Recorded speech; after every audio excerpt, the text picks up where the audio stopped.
This is Bloomberg Businessweek Daily, reporting from the magazine that helps global leaders stay ahead, with insight on the people, companies, and trends shaping today's complex economy, plus global business, finance, and tech news as it happens. Bloomberg Businessweek Daily with Carol Massar and Tim Stenivek, live on Bloomberg Radio, television, YouTube, and Bloomberg Originals.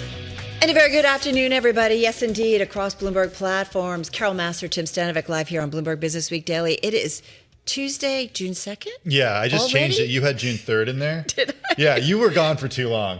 I have to tell you, there are times you go somewhere and you are just, I was on a different coast. I was on a whole different timetable. Barely looked at my phone except to find out where family was. And it's like, what day is it? Who am I? Where am I? Okay, you're basically sounding like you're on some sort of psychedelic retreat, which you weren't. No, but I was on the West Coast. Okay, all right. We'll just leave it there. There was no psychedelics involved. Although, you come back and I do read in and then I'm like, okay, some of the same narratives, whether it's still waiting for an end to the U.S. war in Iran, but we also continue to see that AI trade, Tim, that pushes the major U.S. equity averages to new highs. Yeah, 9-day winning run. It's the longest going back to May of 2025, heading for a record close. NASDAQ 100 also on track for a record day. A big reason why. Chip stocks, the stocks up around 5% today. So we are talking tech big time over the next hour. Yeah, and that includes Alphabet's massive equity raise. We're also going to get into HPE's AI-fueled surge. And then we've got more on the SpaceX IPO. I know you guys were talking about it a lot yesterday. So we're going to talk a little bit more about that today in terms of investment banking fees for the IPO. And then Anthropic opening up access. I feel like the battle is on between Anthropic and OpenAI. Oh, yeah, no question. Little preview for our 4 p.m. hour, too, where we're going to do a deep dive with an AI skeptic. So stay tuned for that. Before that, though, Robert Tipp is joining us over at PGIM. He's head of credit global bonds on geopolitical uncertainty, Fed messaging, the AI productivity boom. A lot of questions there. Hopefully some answers, too. It's amazing how AI, once again, is going to creep into so many of our conversations today. We're going to get another read on the markets and the macro. We'll do that with Wendy Stewart. She's president of Global Commercial Banking over at B of A. And then we are going to go to D.C., check with our own Jeff Mason, get an update on the war in Iran, a new national intelligence chief who's actually going to be wearing a couple of hats right now. You'll know his name. We're talking about Bill Pulte.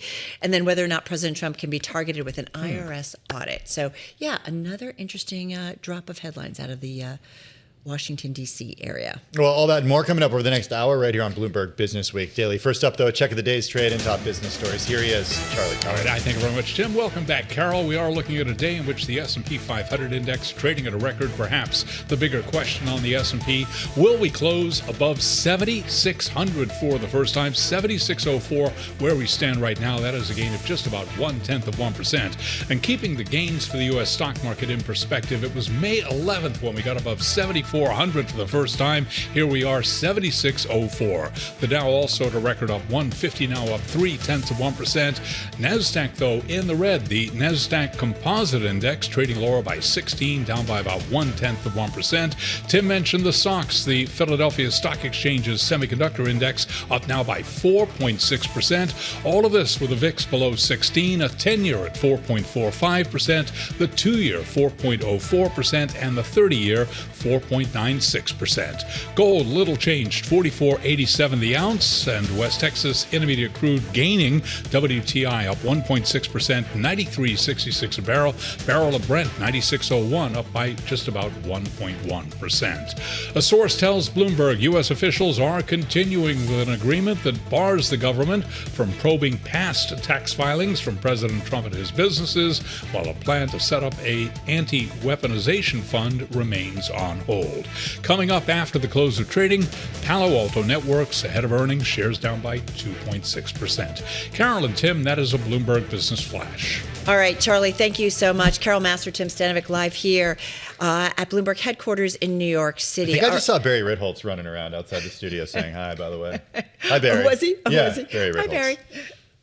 There he is. We're Okay. waving. That's what we love. We love, this is Bloomberg. This is it. You run around, you run into people. It's really what makes it so special.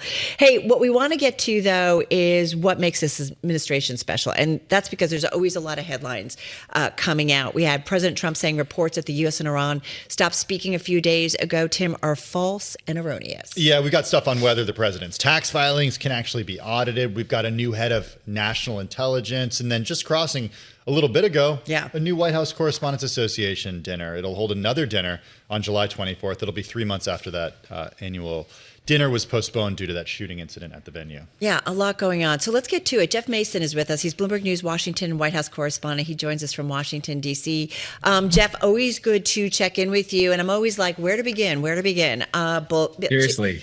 Is it Bill Pulte? Is it the war? Is it presidential audit immunity? What do you think? What is it that you guys are all talking about this morning that seems to be catching most of the attention? Well, all of those are certainly big stories, although I would argue that the Pulte news is probably the biggest in DC today. It's a bit of a surprise picking him, and it's consistent really with the president's desire to have somebody in that position who will fulfill his retribution campaign.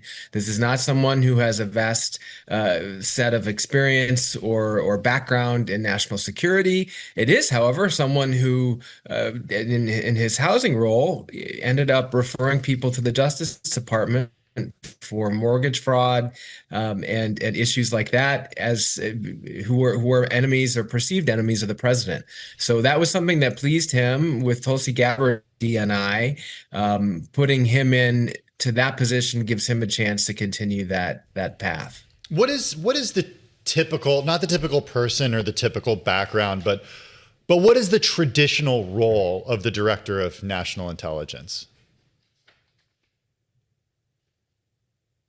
Might have lost. So the Director of National Intelligence ahead, oversees. Yeah, sorry. Tell me if my connection. Sorry about that, if that's the case. The Director of National Intelligence oversees intelligence findings for the United States, and that includes the CIA. It includes just the intelligence community broadly.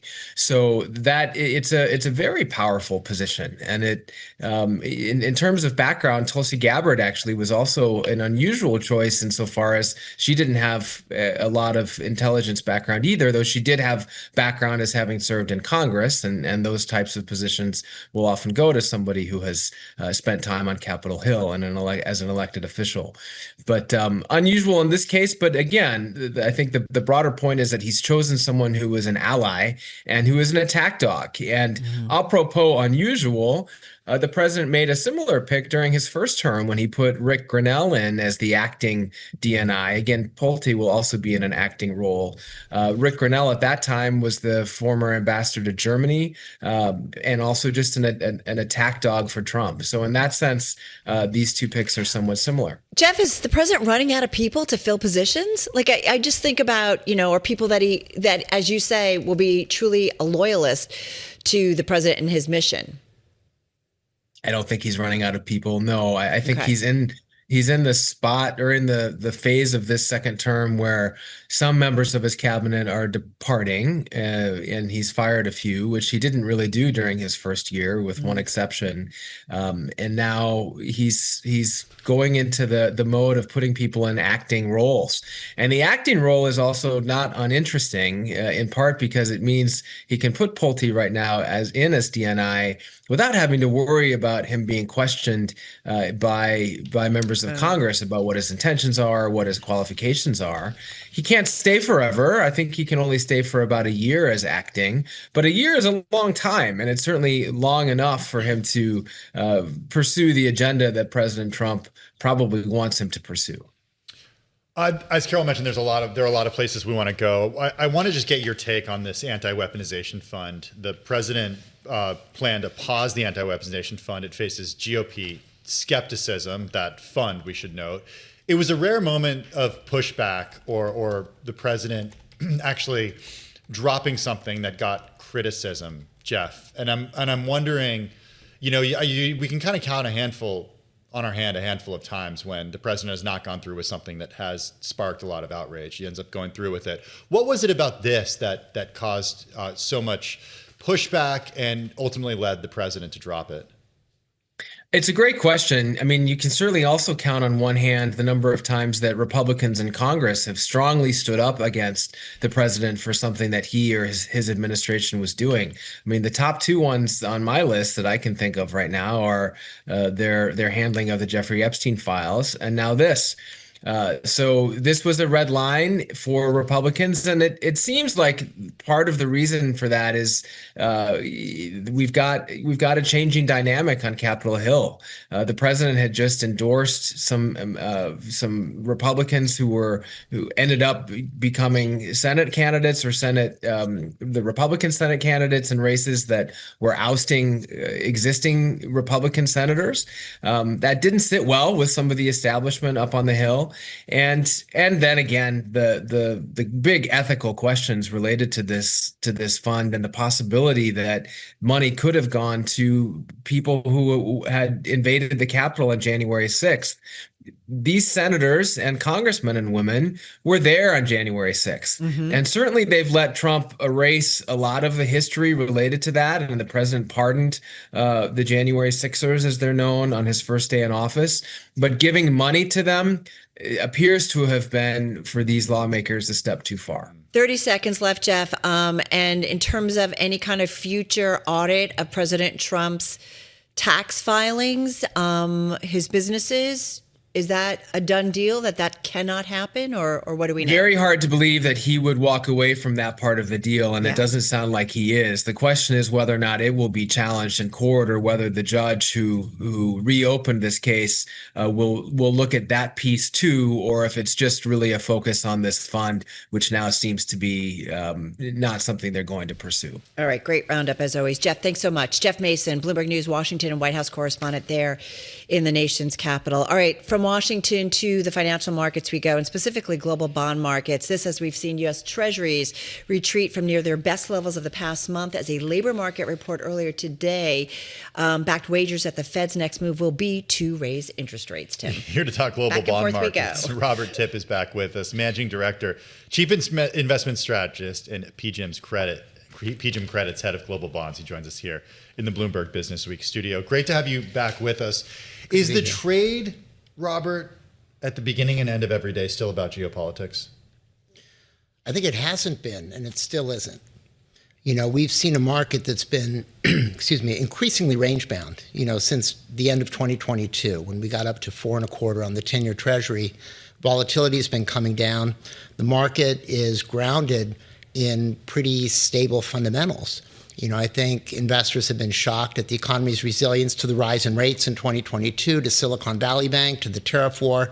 There's just not that much second derivative. The economy is cruising along. The inflation is a little bit high, but the market is attending to that and adjusting where it thinks the Fed is going to be.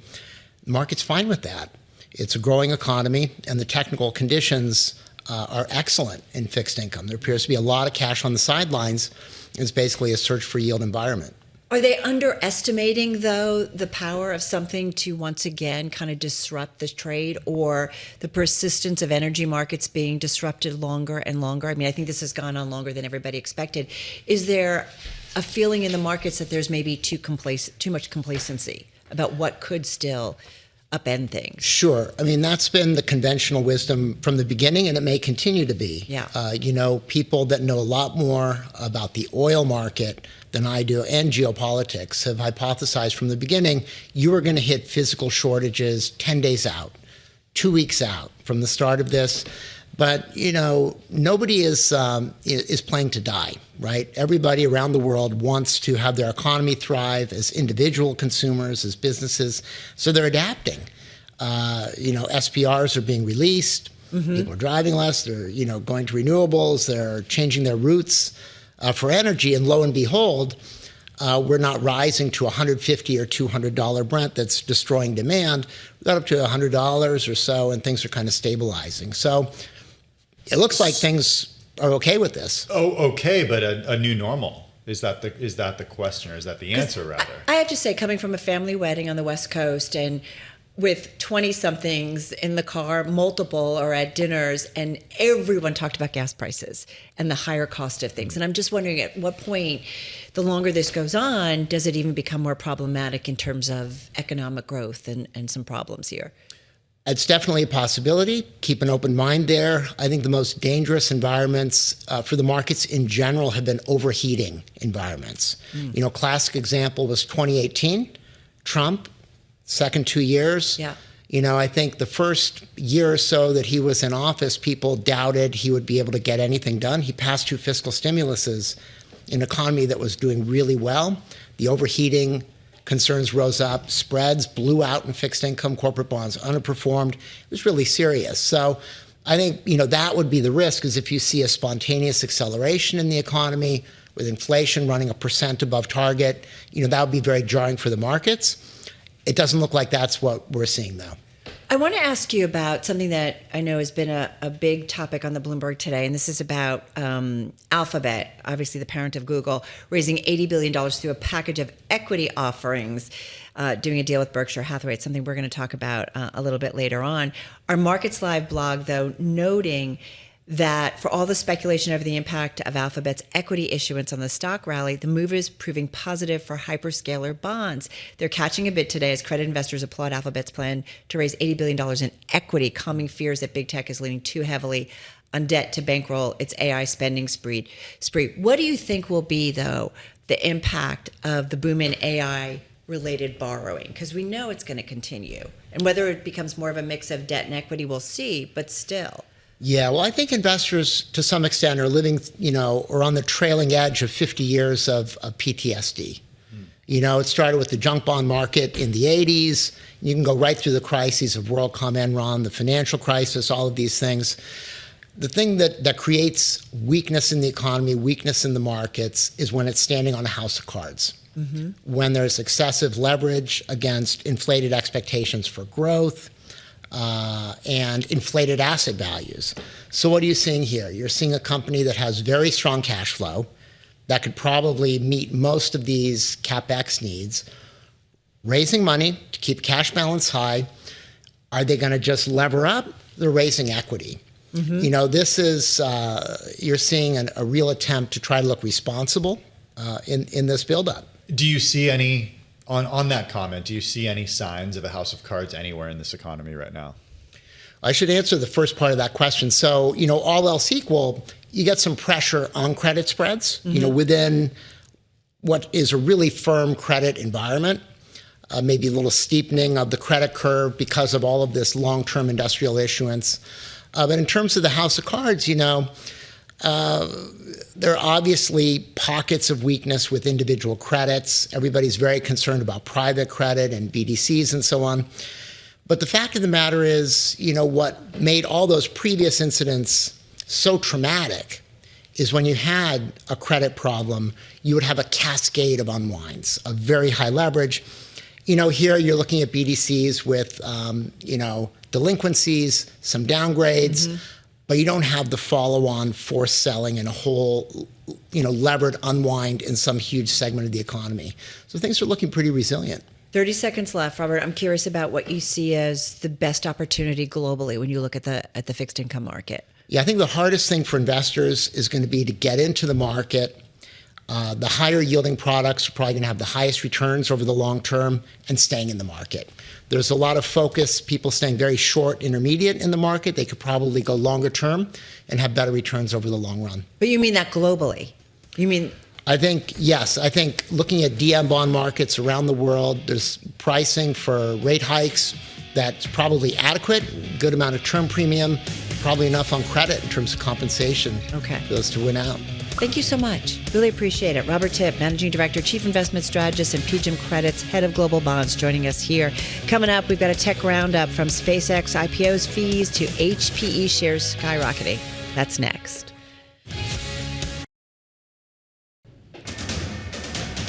It's 2:21 on Wall Street. We do check markets all day long here at Bloomberg. We have got the Dow and the S&P both advancing, trading at records. NASDAQ remains in the red right now, down 17, pulling back from a record, down by just about 0.1%. But tech is driving the S&P 500 to a 9-day winning run. The S&P right now at 76.05. That is a gain of 5 points, up by just about 0.1%. The big question today, we're going to close above or below 7,600. Keep it locked into Bloomberg right at the closing bell. Dow up 183 now, up 0.4%. NASDAQ lower by 15, down 0.1%. All of this with the VIX trading below 16, a 10-year at 4.45%, the 2-year 4.04%, and the 30-year 4.96%. West Texas Intermediate crude continues to push higher, up 1.8%, 93.81 a barrel on WTI. Barrel of Brent 95.99, up by 1.1%. Elon Musk's SpaceX is negotiating to pay razor-thin fees to Wall Street firms handling its IPOs, but banks are still likely to rake in about $500 million from the record-setting market debut. The lead banks, by the way, Goldman Sachs and Morgan Stanley. Shares of both are higher. Morgan Stanley right now up 2.5%. Goldman up by 2%. Recapping, NASDAQ is trading lower. NASDAQ down under 0.1%, while the S&P up by under 0.1% at a record. For on-demand news 24 hours a day, subscribe to Bloomberg News Now wherever you get your podcasts. Tim and Carol, that's a Bloomberg Business Flash. All right, Charlie, thanks so much. Charlie's been covering this, a bunch of big tech headlines. As you know, Google's parent Alphabet raising $80 billion through a package of equity offerings, and that includes an investment deal with Berkshire Hathaway. And then, Tim, you've got HPE, Hewlett-Packard Enterprise. Those shares are soaring today. I think they hit a record today. Yeah, up 16.6% today, off of what it was doing after market yesterday. Carol, so far this year, HPE shares are up 128%. It's like, I mean, it's like a hockey stick if you look at the at this. It's parabolic over the last year or so. On a tear.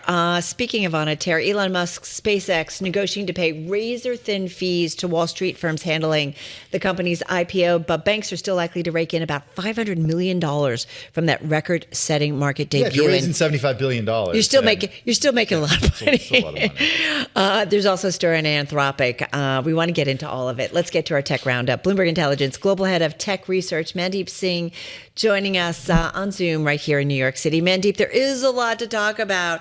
And we've also got the AI rally kind of pushing market averages to record highs once again. We've got semiconductors leading the way. Where to begin? I think we should start with HPE. I don't feel like we talk about it as much as some of the other names when it comes to the AI build, but we do see it soaring the most on record. What was so impressive here, and where is HPE in the AI build out? I mean, look, it's a similar story to Dell in the sense they have this new line for AI servers, which we know, the demand far exceeds supply when it comes to specifically the AI server part of this data center build out. And that's where they are, they beat their consensus numbers by over $1 billion. And most of the upside is driven by AI server. Very similar to what we saw with Dell, and the backlog for these companies seem to be materializing a lot faster than what people have been modeling. Okay, so Mandeep, you said twice that it was very similar to what we saw with Dell. That was just last week at this point. Yeah. Maybe the week before. Okay, I'm losing track of time. Maybe I need AI to help me. If it was the same as we saw with Dell, then why was this such a surprise to investors? Well, so the consensus didn't move up from the time Dell reported to the time HPE reported. So because of that compressed time gap, and these numbers move up only when the company comes out with a print. And this quarter, it feels like these companies have had the type of quarter that NVIDIA had probably 3 years back when this whole thing started. So somehow, the inferencing usage is what's driving a lot of this upside for a number of companies. And up until now, we were in that training phase of AI. But with this inferencing phase, we have seen, the likes of Anthropic really see a big spike in their ARR. I mean, they talked about 47 billion in ARR, which is 5x from the year end. And that's where, some of that revenue is trickling down to server companies like Dell and HP, because a lot more of the compute is used for inferencing now. Yeah. It's interesting. All right. So is there plenty of momentum out there and demand? It sounds like yes, right? Because this is all we're talking about now. It feels like inferencing. So plenty to keep this growth continuing at HPE, Mandeep? Yes, for the time being, for pretty much everyone who is in the business of chips, memory, making server boxes. This is the type of demand environment where you will see your backlog grow and companies will be willing to prepay for a lot of the capacity. And I think up until the time we see, supply really catch up in terms of, capacity additions, whether it's on the TSMC side or some of the other choke points, this is going to continue for a while. Yes. Can I just ask you though, and this is something I initially learned about, on one of you, the BTech events that you guys put on. Is this all about on-premise, like people building out their own systems, or no? It's just more broadly in the big hyperscalers in their data centers. I mean, right now, I would say the bulk of this AI data center build out is led by hyperscalers and neoclouds. I mean, Don't forget, companies like CoreWeave and Nebius and all the neoclouds. And sovereign is where, yes, there is a huge build out happening, and you could categorize them more as on-prem. But I would say, you have to look for where these LLMs are deployed. And, the likes of Anthropic and OpenAI are the biggest users of the compute. So at the end of the day, it's very concentrated in terms of who is using the compute. It is your frontier LLM labs. I mean, apart from Meta, it's really Gemini, OpenAI, and Anthropic, and these are the frontier models, and they're using all of this compute that is getting added. Okay, well, from frontier models to hyperscalers and to, well, let's go ahead and call it a search giant still. Shares of Alphabet are down 3% right now, parent company of Google, raising $80 billion, a package of equity offerings, including an investment deal with Berkshire Hathaway to help fund ambitious and growing AI spending plans. Just from your perch at Bloomberg Intelligence, raising capital this way versus debt, what's your reaction there? I think they want to signal that for the time being, they have this huge opportunity where they want to allocate capital, and they feel, timing is right in terms of doing it via equity. They already did raise capital through debt, the bonds that they sold, the 100-year bonds. And so from that perspective, they probably won't be doing any buybacks in the near term. And look, Alphabet has a huge opportunity both on the LLM side as well as the chip side. And that's where I think they have that advantage to go bigger compared to a Microsoft or a Meta, where the reliance on NVIDIA chips is higher. So there is a justification why Alphabet may get a pass from investors in terms of, raising it through equity, whereas I don't expect that for a Meta or Microsoft. It'll be interesting to see how the market reacts if they were to raise equity for, financing this build out. Hey, well, we're talking AI. We've got a story about Anthropic allowing 150 additional organizations to access. Did we decide it's Mythos? Mythos. It depends on your pronunciation of Greek, I guess. I don't know. All right, so Mythos. Mythos, which is that AI model aimed at finding cybersecurity vulnerabilities. What do we need to know? And what are the differences increasingly between Anthropic and OpenAI? Are there big differences between these two companies? There certainly are, and we know Anthropic has leapfrogged in terms of their coding capabilities, specifically in terms of the race with the other frontier models. And right now, that's where the monetization is the most obvious. The tokens used in coding agents are the ones that people are willing to pay a premium for. And so from that perspective, the Mythos model does unpack a totally new area on the cybersecurity side where these models can be applied for both, detecting vulnerabilities and just finding holes when it comes to your computing stack. And look, I think it's good that they are creating an ecosystem despite being labeled as a supply chain risk by the US government. So that has certainly helped. I think the timing of the Mythos release and then building the ecosystem has helped Anthropic, and that will carry them, if they decide to go public in the second half of the year. Well, of course, they filed confidentially for that IPO yesterday, Mandeep. Would this supply chain risk be a hangover if you were analyzing the company as it goes to IPO?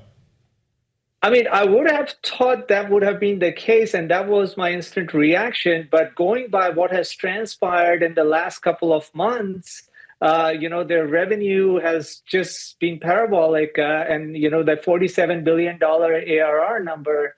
That's it's unprecedented in a lot of ways, despite being labeled a supply chain risk. So I do think the fact that they are at the frontier in terms of the LLM race has helped, and then the ecosystem that they are creating, through Mythos has also helped in a big way. All right. Well, as Anthropic moves maybe towards that IPO, let's talk about SpaceX. Mandeep, definitely moving towards its IPO. Negotiating to pay razor-thin fees to Wall Street firms handling its IPO. We've talked about banks still going to rake in about $500 million, from what is going to be a record-setting IPO. What's notable about this? I mean, they can do this, right? Because everybody wants a piece of it because it's so massive. Yes, and also I think it'll be interesting to see how the market, prices this IPO. I mean, yes, then underwriters will try to make sure that the IPO ends up in terms of, generating some sort of a first day spike in terms of the price. But to my mind, SpaceX is not as high growth as, an Anthropic is or OpenAI is. And even though there is a lot of long-term potential in terms of the growth profile of the company, in the near term, it's really XAI and the deal that they have with Anthropic that will drive that top-line growth. And it's a lot lower margin than what Anthropic is able to get, in terms of their ARR. So I'll be curious to see how the market reacts to the pricing of the SpaceX IPO. So from that perspective, any underwriter who does a good job of pricing the IPO does deserve, a good fee. And so from that perspective, it is a much tougher IPO than an Anthropic or OpenAI would be. And even index fund investors might get it right away. Mandeep, just real quick, are we going to be talking about AI like this 3 years from now, 5 years from now? I mean, this is it. Real quick. We certainly will be, given the impact it already had with coding agents and, the generative AI capabilities. All right. Settling in. Mandeep, thanks so much. Bloomberg Intelligence Global Head of Tech Research. He is Mandeep Singh joining us right here in New York City. Coming up, the themes and trends shaping business performance this year. We do that with the president of Global Commercial Banking at B of A. It's 2:40 on Wall Street. We do check markets all day long here at Bloomberg. We have got the Dow, the S&P, both at records. NASDAQ remains in the red. NASDAQ Composite Index now down 43, a drop there of 0.2%. S&P 500 though is on track for a 9-day winning run. Little changed and higher right now. The big question, we're going to close above or below 7,600 for the first time. 7,602 where we stand now on the S&P. Again, higher, little changed, up under 0.1%. The Dow up 246, Dow Industrials up 0.5%, NASDAQ down 47. For the NASDAQ Composite Index, a drop now of 0.2%. All of this with the VIX below 16, a 10-year at 4.45%, the 2-year 4.04%, and the 30-year 44.96%. Spot gold flat on the day at $44.84 the ounce, while West Texas Intermediate crude is advancing 1.8%. WTI 93.77 a barrel. Brent 96.01, up now by 1.1%. Victoria's Secret shares surging now by 47.5%. The company beat earnings estimates and boosted its outlook, adding to signs of progress for CEO Hillary Super's turnaround plan.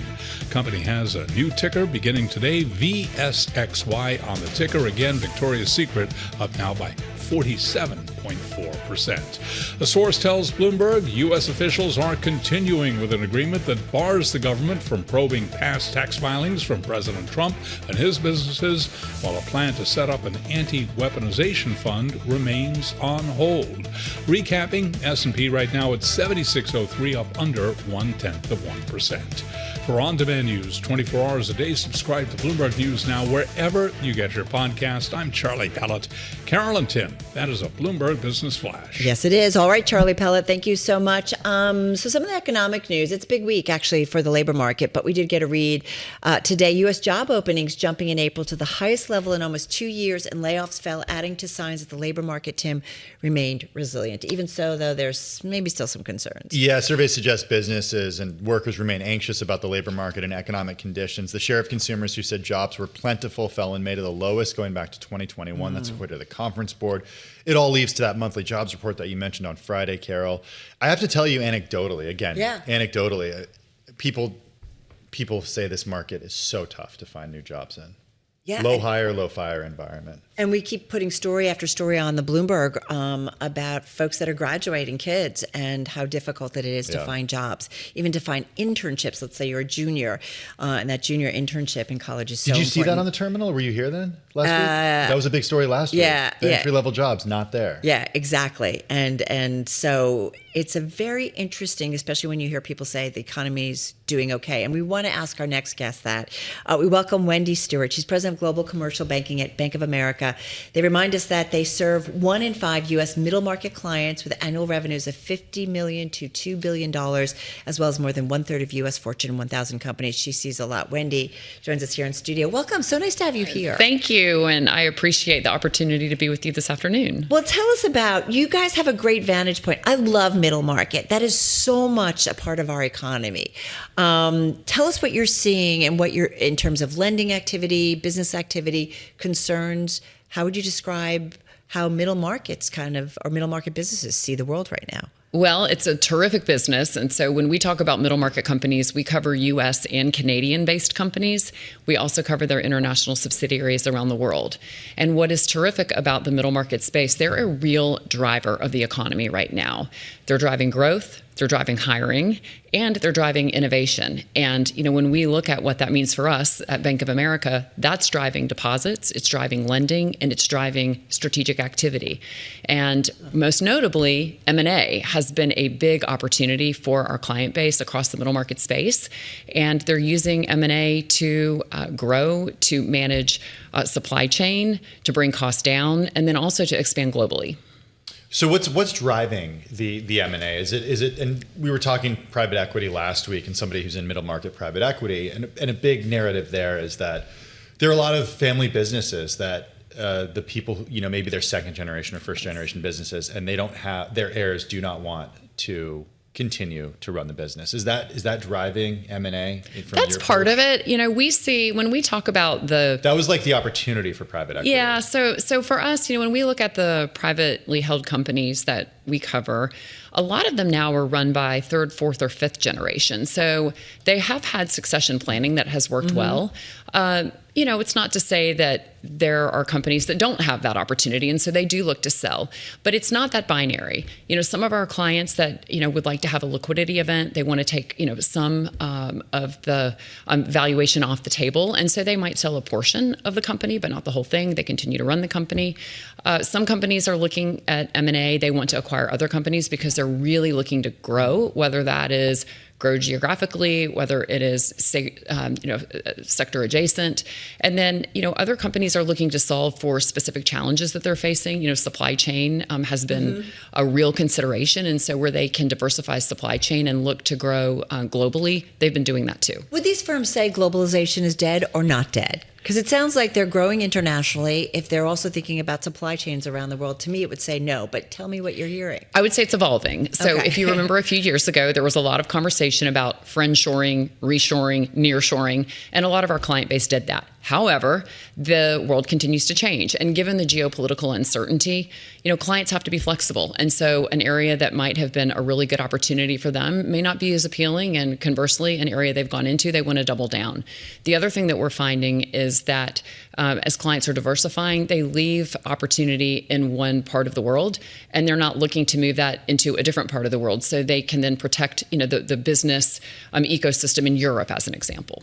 Go ahead, Carol. All I want to ask you is, what's the relationship? Because you said you work in North America, so U.S. and Canadian firms. What's the relationship between U.S. and Canada based on your clients that are doing stuff back and forth? What's the reality? So the reality is that the relationships are strong. So I'll set politics aside.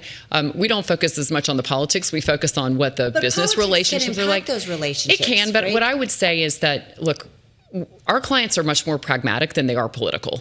And so, they want to make sure that they are well positioned to continue to grow their companies. And the best way to do that is to have the right partners cross-border. And there is a lot of back and forth between the U.S. and Canada. And, the Canadian-based companies that we work with, the U.S. is an important market for them, as are other markets outside of North America. And so regardless of where they're doing business, we're able to support them. The companies that you cover, it's very diverse. It's geographically diverse. It's diverse in terms of industries. But are there certain areas where you see strength versus weakness, not geographically, but in sectors?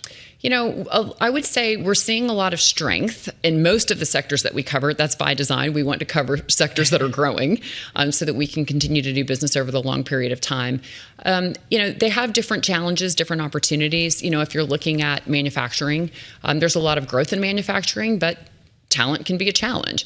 If you're looking at healthcare, there's a lot of growth in healthcare, but the capital investment required for healthcare, that's an opportunity, but it's also an expense. And every sector has different opportunities and challenges. We talk so much about geopolitics and White House actions, but would you say that there are bigger themes and trends that are much more important to that middle market space? Yes. One is AI, which I am sure you are thinking about. But the way our clients are thinking about it might be a little bit different than what you would expect. Our clients are thinking about how to use AI to do four things. The first is they've got to deliver a better customer experience. The second thing they're looking to do is enable frontline employees. The third thing is to improve process. And the fourth thing is to drive efficiency.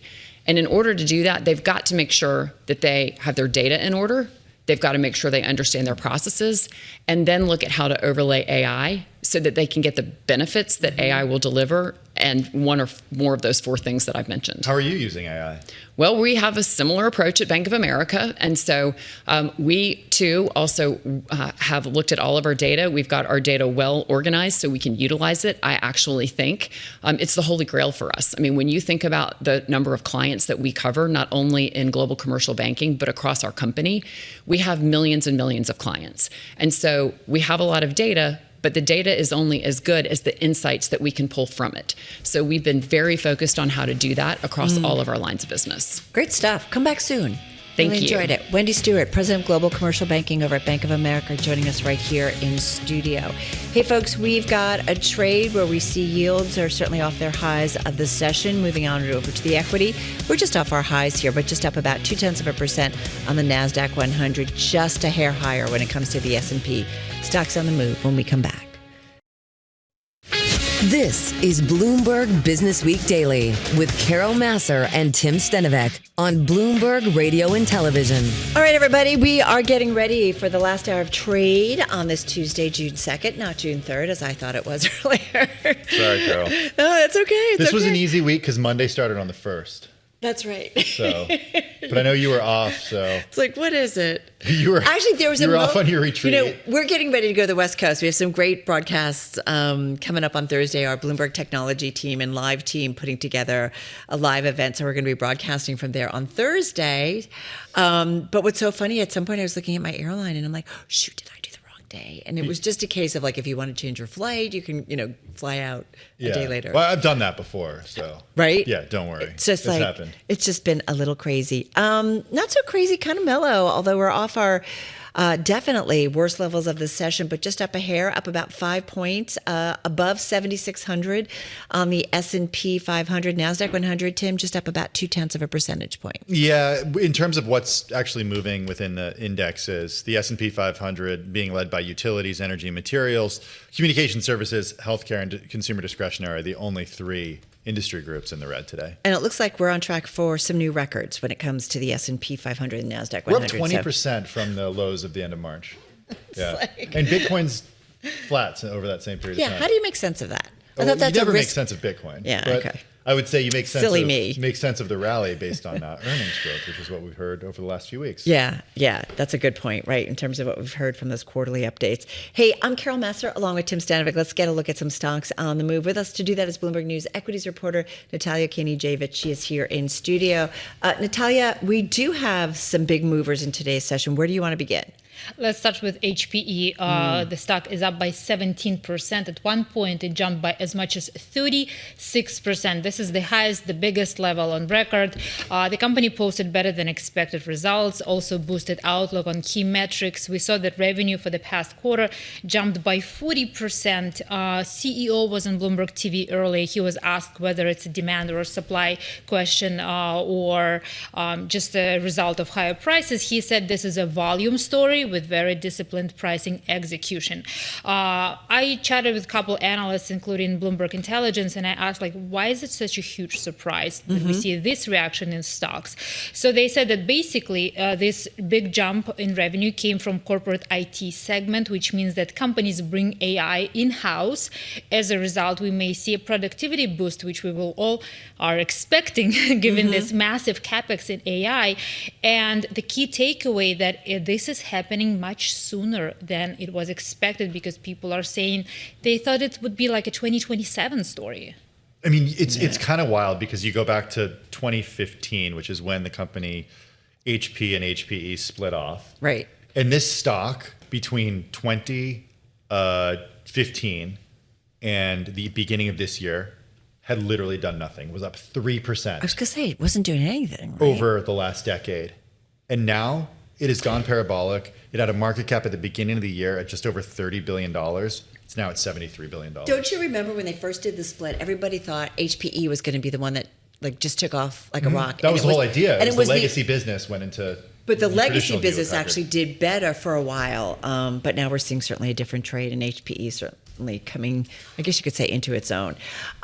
Victoria's Secret, man, all over the place, but this one definitely moving in a big way to the upside today. So the stock is up by almost 50% today. The ticker for that one is VSXY.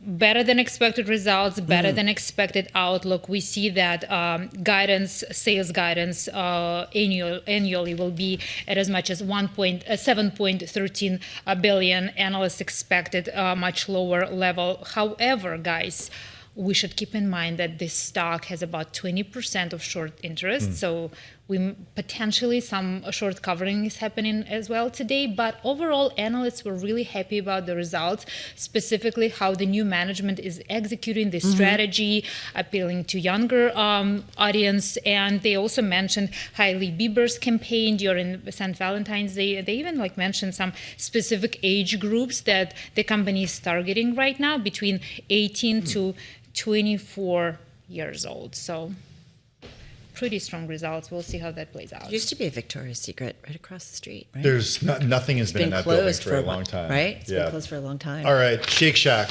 There's Shake not one Shack. close enough to here for me to get a burger. Do you love Shake Shack? I would like a Shake Shack burger right now, a Shack burger. If anyone's I listening. always feel like when we're running for a flight, it's like, let's get a burger. Yeah, why not? Sorry. That's good, guys. Yeah, Shake so Shack. I've never been to JFK. Shake Shack, I have to admit, because I'm trying to be vegetarian and they don't have options They for me. have the shroomami. Is that a new thing? No, it's been around forever. Okay, I gotta mushroom double check. burger. Try it.